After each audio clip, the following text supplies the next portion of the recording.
Alléluia, alléluia, alléluia. Je vous salue dans le glorieux et précieux nom de notre Seigneur Jésus-Christ. 2019, année de la connaissance. Je vous présente l'analyse des textes du Nigeria pour le dimanche 3 février 2019. Les textes sont Exode 20, de 1 à 17, le décalogue, et Matthieu 5, de 21 à 26. Le thème que j'ai trouvé, c'est mon prochain. Oui, mon prochain. Commençons par le deuxième texte. Quand nous regardons le deuxième texte, nous voyons que cela est clair. Car en lisant le premier texte, on serait tenté de prêcher le décalogue, les 10 commandements. Il ne s'agit pas du tout des 10 commandements. À l'entame même du deuxième texte, Jésus dit, vous avez entendu dire, tu ne tueras point. Mais moi, non, ça veut dire qu'il ne parle pas du tout. Il va donner une autre loi. Donc ici, nous voyons très bien, dans le verset 22, il dit, si quelqu'un se met en colère, contre qui? Son frère. Le juge doit le punir. Si quelqu'un dit à son frère, Raka, qui? Son frère. Si quelqu'un dit, tu es fou, à qui? Son frère. Donc 3 fois, le mot frère revient. Au verset 23, si tu veux faire ton offrande, que tu te rappelles que ton frère a quelque chose contre toi, laisse-la. Donc, de quoi on parle encore? Ton frère. Retournons maintenant dans le premier texte. C'est le décalogue, les 10 commandements. Dans le décalogue, il y a 2 parties. Il y a 4 lois que Dieu donne à Israël pour son amour pour Dieu. Et il y a 6 lois que Dieu donne à Israël pour prouver son amour à son frère, son prochain. Donc, écoute-moi bien. 6 lois qui concernent le prochain et 4 lois qui concernent Dieu. Donc, alors nous allons parler du prochain. Simplement, mon prochain. Ce mot regroupe les paramètres de cette étude. Que dois-je faire pour mon prochain, mon frère? Ou que ne pas faire contre mon prochain qui pourrait nuire à sa vie? Voici la problématique. Ok, qui est mon prochain?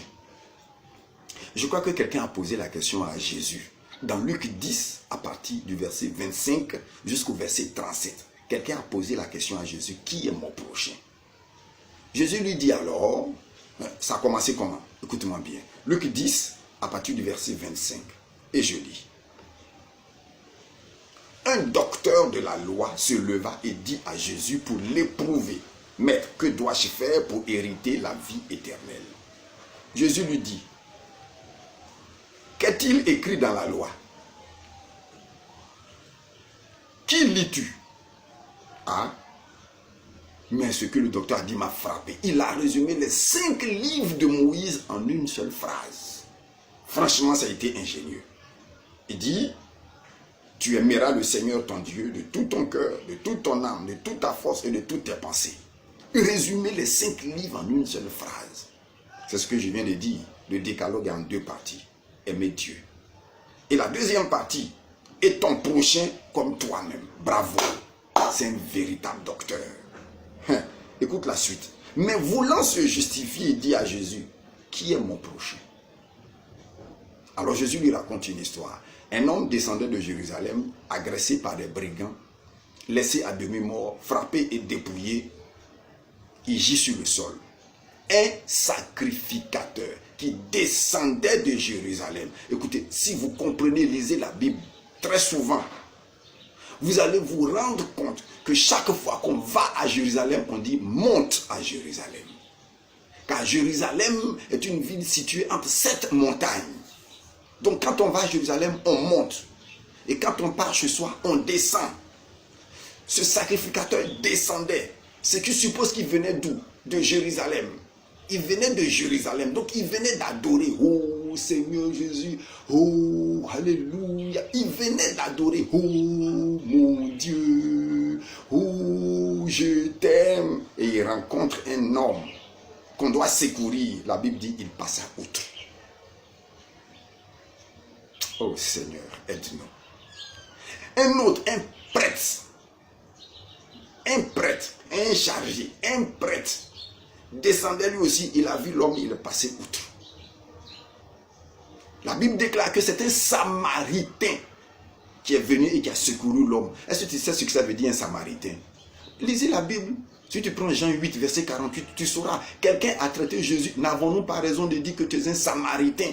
Tu as un démon. Les Samaritains sont les adorateurs de démons. Et c'est l'adorateur de démons qui a pris soin du monsieur qui était blessé.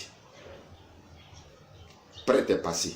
Sacrificateur est passé. C'est l'adorateur de démons qui a pris soin de son frère. Jésus demande entre les trois, qui est prochain de qui? Et il dit, le docteur répond, c'est celui qui a exercé la miséricorde. Tu entends ce mot? Celui qui a exercé la miséricorde. Le problème n'est pas d'aller prier. Le problème n'est pas de lever les mains à l'église de Dieu qu'on aime Dieu. Est-ce que dans ton cœur, il y a la miséricorde pour ton prochain? Voilà tout. C'est ça la chrétienté, avoir de la miséricorde pour son prochain. Écoute, analysons 3 groupes de prochains. Et ces 3 groupes sont dans la parole. 3 groupes de prochains. Le premier groupe de prochains se trouve dans le décalogue.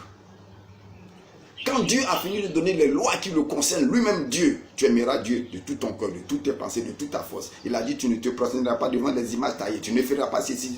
Donc il donne des lois à Israël pour le respect de Dieu lui-même.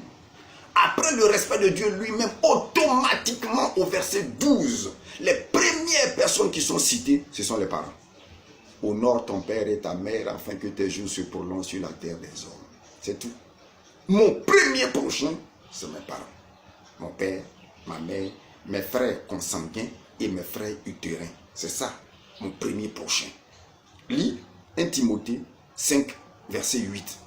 Si quelqu'un n'a pas soin des siens, principalement de ceux de sa famille, il a renié la foi. Il est pire qu'un infidèle. C'est clair, non? Si quelqu'un ne s'occupe pas de sa famille, il a régné. Quand on renie quelqu'un, ça veut dire quoi? Ça veut dire que tu ne fais plus partie de ma famille. Donc si tu n'occupes pas de ton père, de ta mère, de tes frères, la Bible dit tu ne fais plus partie des enfants de Dieu. Dieu t'a régné. C'est clair, c'est écrit. Deuxième groupe de prochains, c'est mes frères, mes soeurs à l'église ou bien les gens que je rencontre. 1 Jean 3, verset 15. Celui qui hait son frère est un meurtrier. Donc le deuxième groupe, c'est mon frère, c'est ma soeur, que je dois aimer. Si tu n'aimes pas ton frère, le démon va utiliser la haine qui est en toi pour l'attaquer, pour le détruire, pour le tuer. Tu es un meurtrier. C'est tout ce que ça veut dire. Si tu as de la haine, c'est que tu veux tuer ton frère. Tu es un meurtrier. Écoute le verset 22, c'est la parole qui te dit, celui qui se met en colère, je te parle du deuxième texte, celui qui se met en colère contre son frère, le juge doit le juger. Celui qui lui dit imbécile, Raka veut dire imbécile, celui qui dit imbécile, le comité paroissial doit le mettre hors de la paroisse.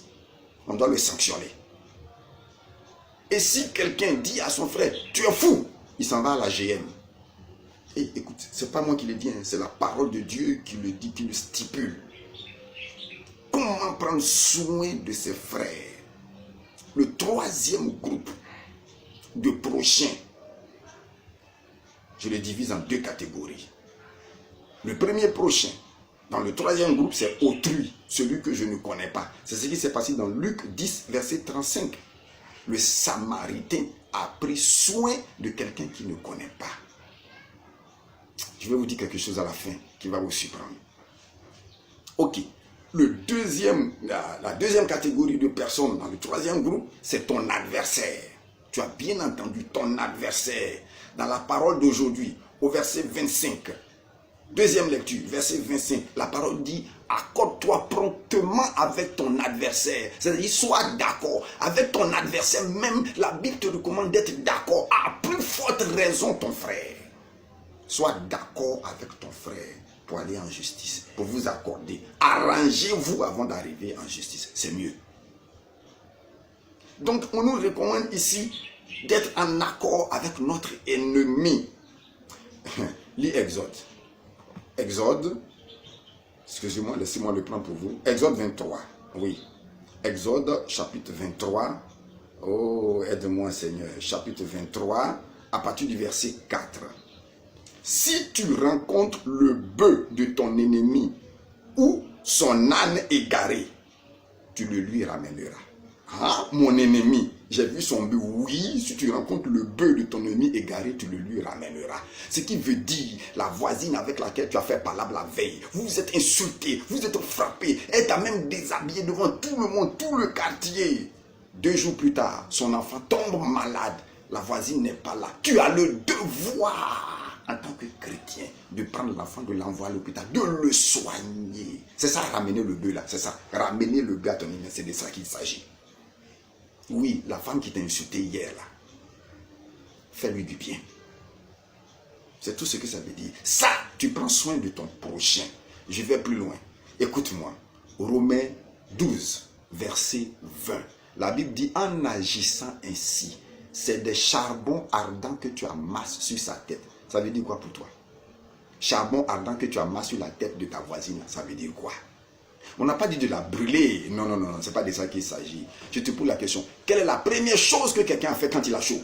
Quand tu as extrêmement chaud, tu es tenté de faire quoi? De te déshabiller. C'est ce que ça veut dire. Quand tu mets du charbon ardent sur la tête de ta voisine, en lui faisant du bien, tu la pousses à se déshabiller, c'est-à-dire à se mettre nue devant toi. Tu la pousses à être sans force. Elle est désarmée devant toi. Et le mal qu'elle projette te faire, le bien que tu as fait bloque cela. C'est tout ce que ça veut dire. Ce sont des charbons ardents que tu amasses sur sa tête. Alors, nourris le sorcier au village. Envoie des biens. Quand tu fais des cadeaux, fais des cadeaux à tout le monde dans ta famille. Le bien que tu as fait, Dieu va le bloquer. Ce bien va bloquer le mal que les gens projettent contre toi. C'est tout ce que ça veut dire. C'est pour ça qu'il dit, donnez à manger à vos ennemis.